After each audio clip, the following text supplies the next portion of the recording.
So I just shut the power off from my house so I could work on this panel, and I just turned the inverter on there so that I could run my house while I'm working on the panel but not have any incoming power. So here is the app from EG4.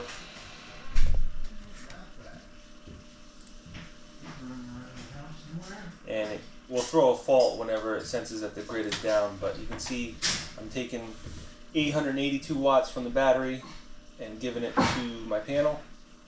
So we're going to run this for a while I'm working on the system. Here I am shutting down the main breaker for the whole property, right at the meter, 200 amps.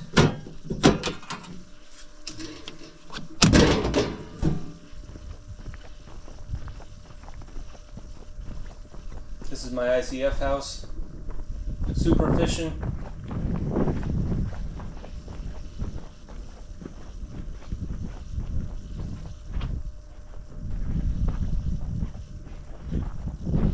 Got a couple test solar panels over there. They're not even hooked up right now though.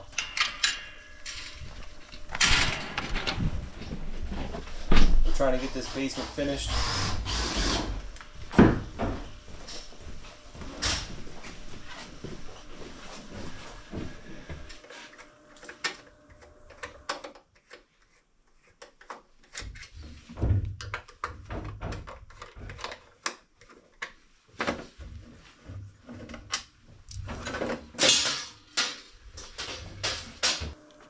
I'm just testing out the lines here to make sure I got no power coming in.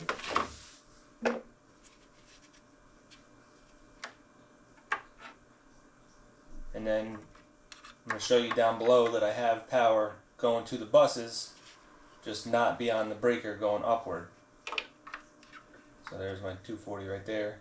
So I got to be careful below the breaker, but I don't have to touch anything below the breaker. So I know this looks weird. I'm touching the terminals. But trust me, that's much better than grabbing a wrench and then touching the terminals with something that you're already grabbed onto, because electric will make your muscles clamp together and you won't be able to let go. So it's better just to touch it real quick just to make sure, just in case that meter isn't working.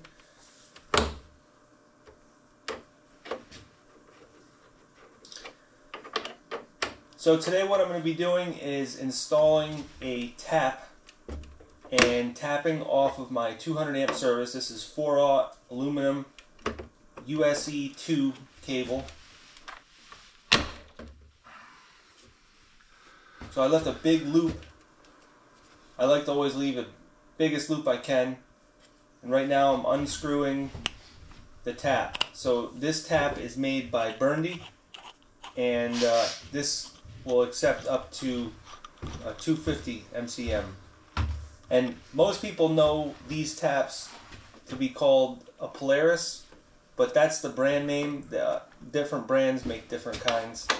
This just happened to be the one that my local supplier carries, and I like the fact that it's clear.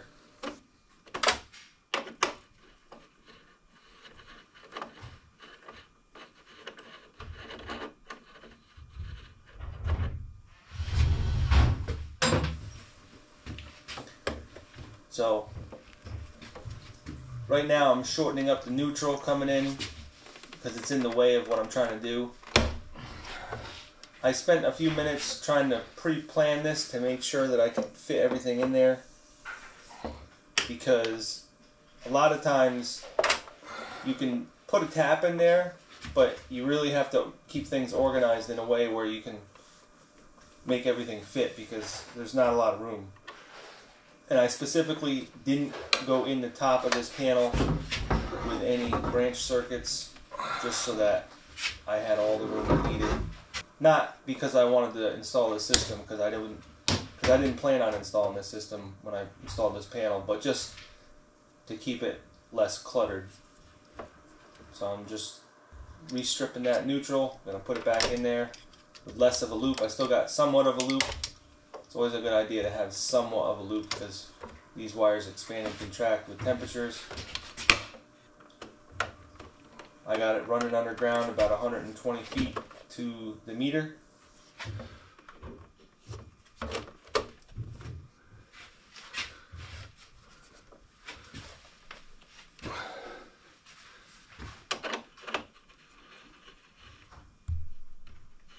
I already had some anti-ox in there. So I'm just tightening these lugs up for now, just to hold them. We're going to torque them down later. But here I am bending the wires so that I can install the tap. So remember, that's a 4/0 aluminum wire. And before I even put the taps in, I want to make sure I got this nipple on the top put in.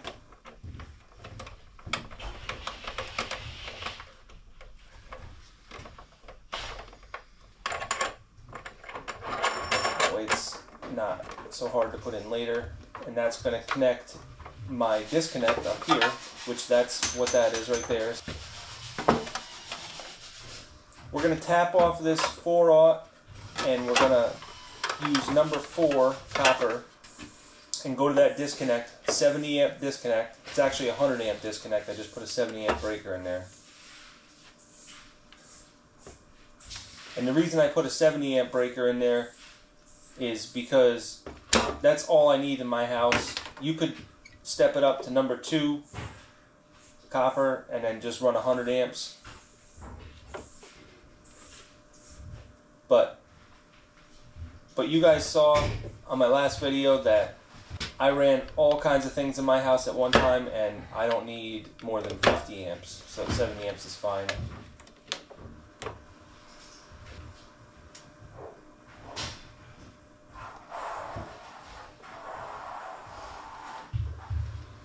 So you're really supposed to work that anti-ox in there. Tighten down this tap.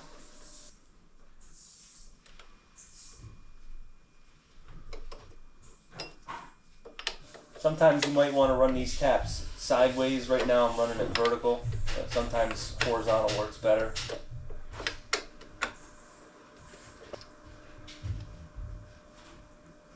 And I got a piece of 3/0 copper. This is THHN.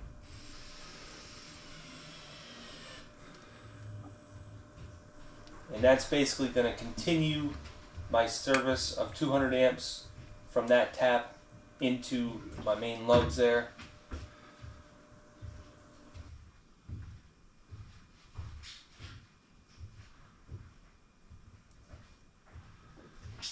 And you could actually strip the insulation down on the 4/0 in a way where you could pass through that tap, but you'll notice that the 4/0 is more to the right, and if I was to strip the insulation, I'd have to bring it back to the left, and it would make it just too tight because I'm trying to go up to that other box with number 4 in a little while, so it would kind of be in the way. So this was just the best option for me.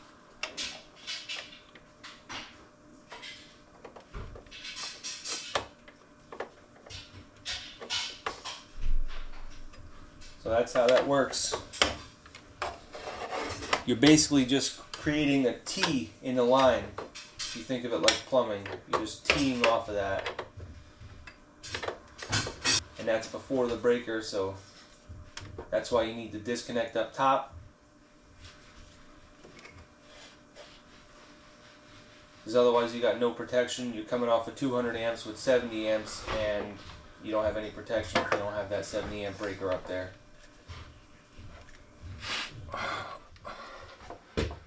And so basically this connection to the inverter is going to be for the grid connection, which on this inverter there's an interactive grid feature where you can sell power back to the grid, or you can use the grid to feed your batteries and charge them, or you can even just offset your power and not feed back to the grid, which is what I'm doing right now.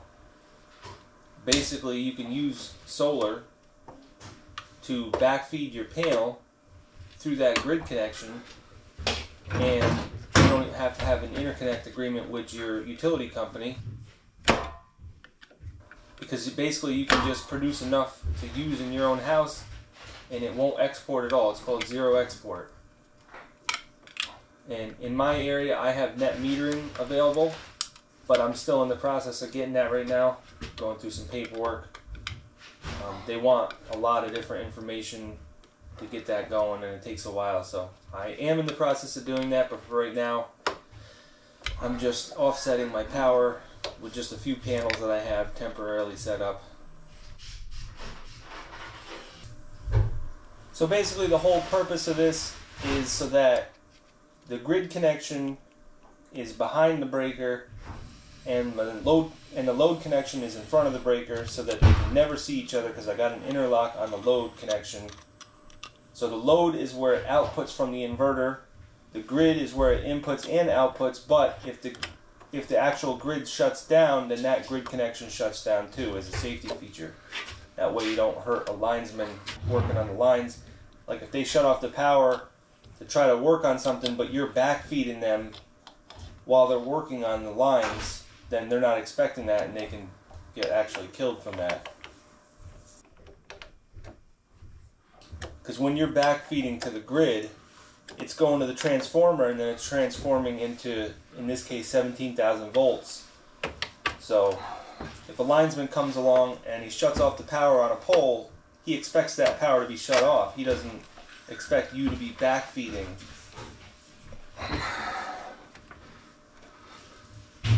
I don't know, I think that might be the best we can do.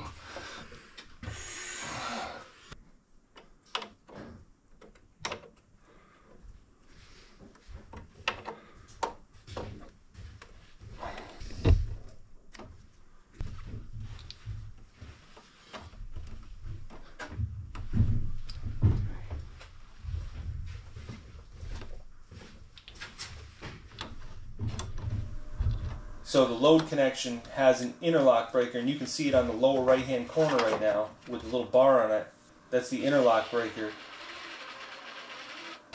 And the way I had it set up before, if you didn't shut off the grid and you turned on the interlock breaker, if they were both on at the same time, it would create a power loop that would be dangerous for the inverter. It wouldn't be against code, but you could fry your inverter, and it most likely would. So I don't want to test it. And I'm not worried about me, because I know to turn off the grid breaker, but if somebody else is in there, they could fry that inverter, and that's a lot of money to throw out the window. And I'm also, and like I said, I'm not too worried about me doing it, but I also showed you guys in the last video how I did it, and I don't want one of you guys to do the same thing and end up forgetting to flip off the grid breaker, and then all of a sudden you got a fried inverter. I don't want to be held responsible for somebody doing that. So that's basically the purpose of making this video, is just to kind of let you know an alternate way to do this without using a transfer switch, which in my case takes up more space than anything. They are expensive too. They're like $600 to $800 for a transfer switch if you want to get a 200 amp pass-through, which is what I would do if I was going with a transfer switch. But this is like an alternate method to having a transfer switch. And the only reason you even have a transfer switch is just so that if the inverter fails, you can transfer the power back from the grid to your panel without going through the inverter in case the inverter fails. So in this case, what I'm doing now is I'm pretty much doing the same thing, but I'm only getting 70 amps that pass through. So 70 amps into the inverter and 70 amps out from the inverter.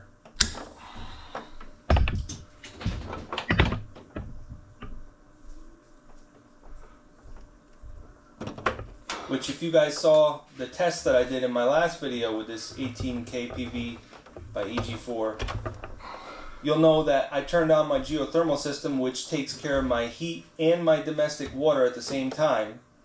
3,000 watts it takes to run that. And then I turned on a toaster, an air fryer, and I turned on my washer and dryer combo. It's a heat pump unit. And I had a bunch of lights on, computers, TVs. I had pretty much the most I would have running in a house at any time. And I only got up to about 7,000 watts. So I'm good for up to 12,000 watts with this setup right here.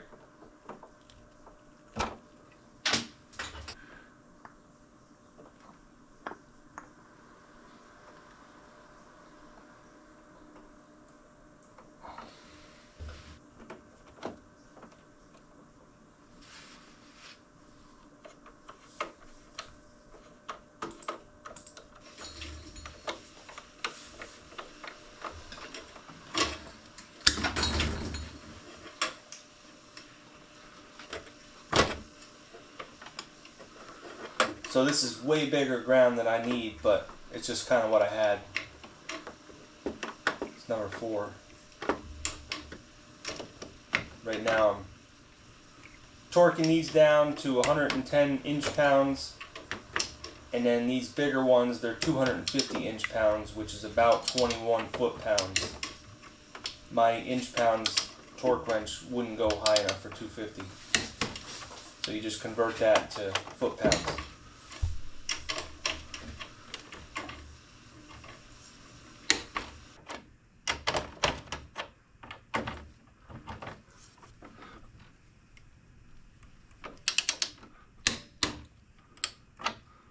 So these are also 250 inch-pounds.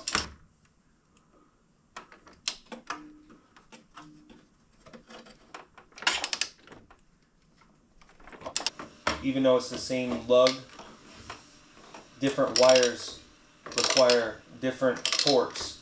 So because these are 3/0, they require 250 inch-pounds, whereas the middle one, which is only number 4, only takes 110 inch-pounds.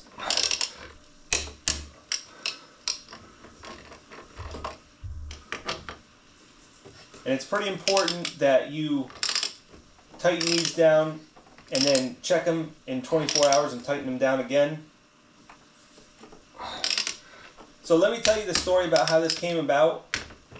Basically, I put out the last video on a Saturday, and by Saturday night I had a message from a guy who works for EG4 in technical support, and he said he watched the video and it's great and everything's fine, but he'd like to come up with a solution to not be able to put the load and grid connection on the same path so that you can never have something fail.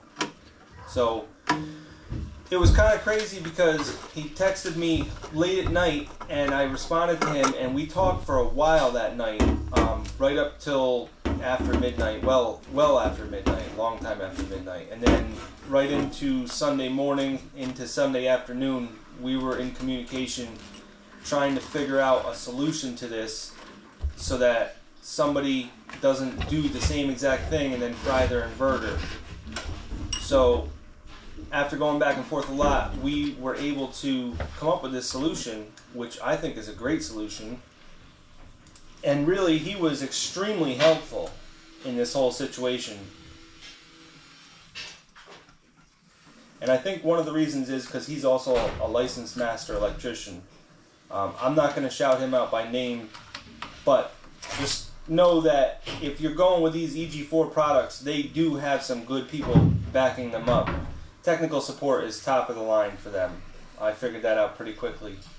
And they're an American-based company, so I was talking to somebody that was, you know, only a few hundred miles away, if that, maybe not even 100 miles away.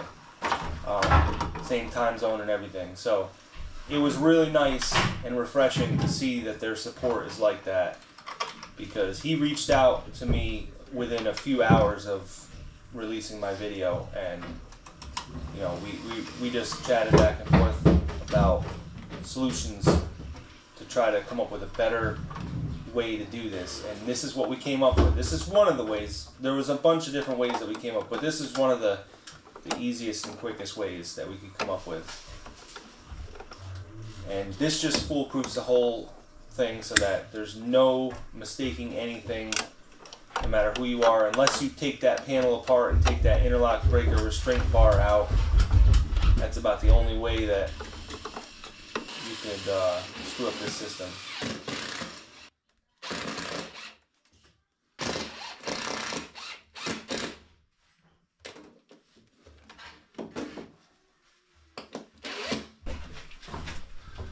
So like I said, you could have used number 2 going in and 2 going out, and a 100 amp breaker, and then you'd have 100 amps passing through that inverter.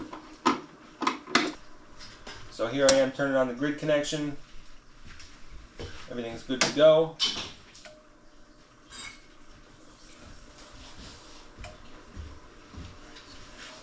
Alright, so now I can never have the load connection and the grid connection on at once, because in order for me to turn this load connection on, I have to shut the main breaker off, which separates that connection from that connection. So this is foolproof now.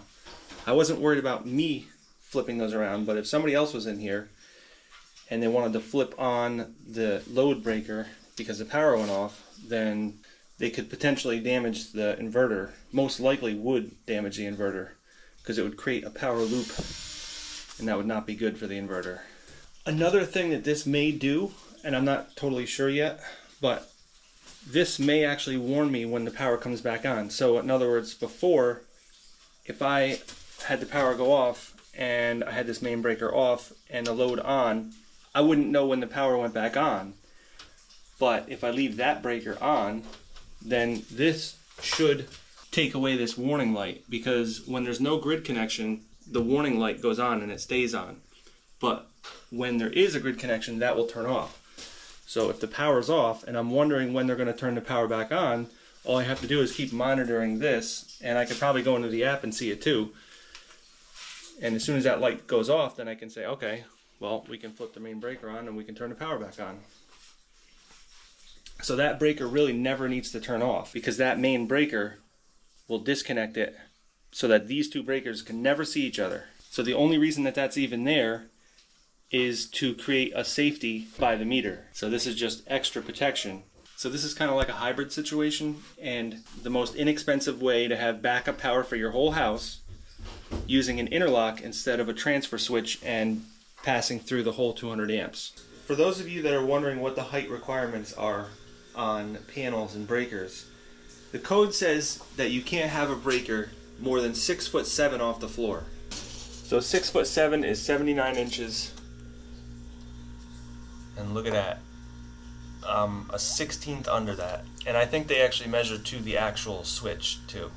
So we're definitely good. I mean, it's right maxed out, but even if it was an inch or two higher, I'm sure the inspector wouldn't really care. But basically that's from the floor to the breaker switch, and the actual panel itself doesn't matter, so we're good. And yes, of course, I measured everything before I did this. I didn't just get lucky on that. Another option is to turn this panel to the side, which probably would have looked better, to be honest with you. And the code says that as long as your breaker is labeled off and on and it's sideways, it's fine. But I was getting some conflicting information on that, and some people were saying that even with that, you still can't have it sideways. That's a Canada thing. But I'm 99% sure that you could turn that box to the side, because look, my breaker in here is to the side too. So why couldn't you do the same thing right there? And like I said, that probably would have looked better if I did that. Plus it would have been about the same width as this panel, which would have looked better. Plus, on top of that, this piece here would have been moved over so that it wasn't like curved like that. Let me know whether it's legal to mount that sideways or not. I'm 99% sure you can, but I just like confirmation on that, because in the future I may upgrade this to 100 amps and turn that sideways. You never know, I might get like an induction stove in the future or something. I don't think so, but if I do, I'd probably want to upgrade this to 100 amps. And just so you guys know, they have a software update that's either out now or it's going to come out very soon. The engineer told me about it, where you can pass AC coupling through this inverter on top of the 18,000 watts that you can pass through it and convert it to DC. You can do another, I think altogether you can do up to 30,000 watts, so 30 kilowatts you can pass through here, and anything above the 18,000 that's converted to DC can be AC. So the other 12 or 14,000 watts that you can pass through can go through the generator input, which you can switch to be AC coupling. And for those of you that don't know what AC coupling is, basically if you already have an array that's on the roof or on the ground and you have micro inverters which already converts it to AC before it gets to here, then you can run it into here and do AC coupling. Another way that you can do that is if you have another inverter that's already converting DC to AC somewhere else, you can also send that power into here through the generator port and turn that into AC coupling. So in other words, in my area, pretty much the biggest system that you can have is 25 kilowatts for a solar array, And you could send 25 kilowatts through this inverter into your grid and max out your 25 kilowatts. And actually you can go quite a bit above that with the AC coupling. So that's a neat feature that I didn't know about. And the guy that I was talking to from EG4 said that that is either in the works right now or already done with just an update. Which even for me, that's kind of cool, because if I wanted to send the full 25 kilowatts through this inverter, I could, which is really neat, because half of my array is going to be over my garage, but I was planning on sending some conduit over this way so that I can send some of that power this way. And I guess the easiest way to do that is to have another smaller inverter over there, take that garage off grid, have another smaller inverter, send that power over here through AC, go in the AC coupling, and then that way all my power could be exported through here. But I would have to upgrade to at least 100 amps to do that. So I may or may not do that in the near future. Just upgrade to number 2 wire going to the inverter to there, upgrade number 2 wire going from the inverter to the disconnect, and then from the disconnect into the tap. Then that way I can have 100 amps passing through. So for those of you that are watching this video and wondering, and I don't know why I didn't think of this myself, but if the loads in this house are truly 7,000 watts or less at the peak, which is about what it is, why couldn't I just pass the electric through the inverter and into the panel and just keep the main breaker off at all times? That way I have the battery backup instantly instead of having to actually hit the interlock. So in other words, instead of doing the 200 amp pass through like you normally would do, 200 amps into the inverter, 200 amps out of the inverter back into the panel with a big transfer switch, I got 70 amps. That should be more than enough. That's over 12,000 watts of continuous electric that I can bring into this house and just pass it through the inverter. Just keep the main breaker off and just pass it through and into the panel, and then that way if the electric does go off, I don't even know that it went off. So I got my geothermal system running right now, and as soon as that compressor kicks off, I am going to flip off the main breaker, put on the interlock, the 70 amp breaker right here, and we're just going to run the whole house like that for a while. We're going to experiment. Alright, so the compressor just kicked off. Let me just put myself in the dark here for just a second, and we will switch that off. Now switch that on. I probably got to go into some settings in here. Oh, got to just turn the load breaker on. Alright. Alright, so now we're running in pass-through mode where the electric is all going through the inverter. My main breaker is off. So that's really kind of neat. So as of right now, with any luck, I can just shut off that breaker, which simulates the grid going down, and nothing should happen. Okay, well, there was a flicker, but 10 milliseconds isn't too bad. Okay, so I realized that I didn't have this on seamless switch, which would bring it from, I think, 20 milliseconds down to 10 milliseconds to switch from grid power to battery power. So now let's try it again. It's still gonna probably flicker the lights a little bit, because 10 milliseconds with an LED light's still gonna do something, but there we go. That was it.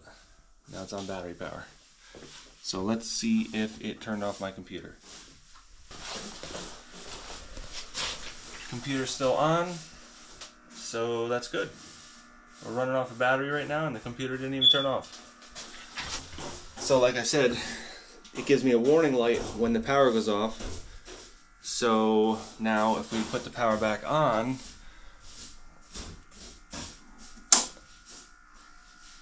now the warning light is off, and now it switched. So pretty neat. Those are some pretty neat functions there. So like I said, I wasn't looking to pass through 70 amps to the inverter into the house, but I got thinking about it, and why not? Let's try this for a while.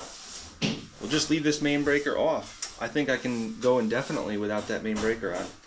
because I don't need anywhere near 200 amps. But for those of you that have more loads in your house, you know, you have like maybe baseboard heat or whatever, electric stove, non-heat pump dryer, you probably want to go with at least 100 amps if you're going to do this kind of same thing. But you can save the cost of a big giant transfer switch as well as the space from it too, which was my bigger concern than anything, because I don't have room here for a giant transfer switch that's almost as big as that panel. But they also are $800 or so, and then there's more wiring, there's more hardware to go into it. So for me it wasn't important because I don't need anywhere near 200 amps. 70 amps is fine, but like I said, you can also do 100 amps the same exact way. Just put a 100 amp breaker in there, number 2 wire, 100 amp breaker, good to go on 100 amps.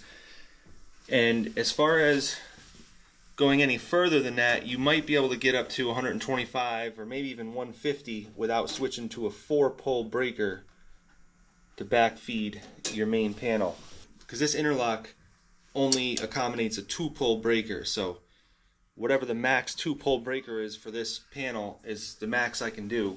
Yeah, that'll work for a 4-pole breaker, but there's that restraint plate in there, and that's only for a 2-pole breaker. So you might be able to experiment and get 150 amps out of this. I don't know. You're probably pushing its limits, but that's about the most you're going to get without putting a transfer switch in. And like I said, the transfer switch is only so that you can switch back to the grid power if this fails, which right now I can. All I have to do is flip this off and that on, and that's my transfer switch. So it's kind of a different way to do it. The guy at technical support said he may draw another whole diagram for everybody to do this in the future, but we'll see. So I will run this with the main breaker off for a long time, and I'll check back in with you guys in the future to tell you how it's going. I'm sure it's going to be fine, but we'll find out soon. But I'll check back in with you guys when I'm doing more solar work or inverter or battery work, and I will see you guys on those videos.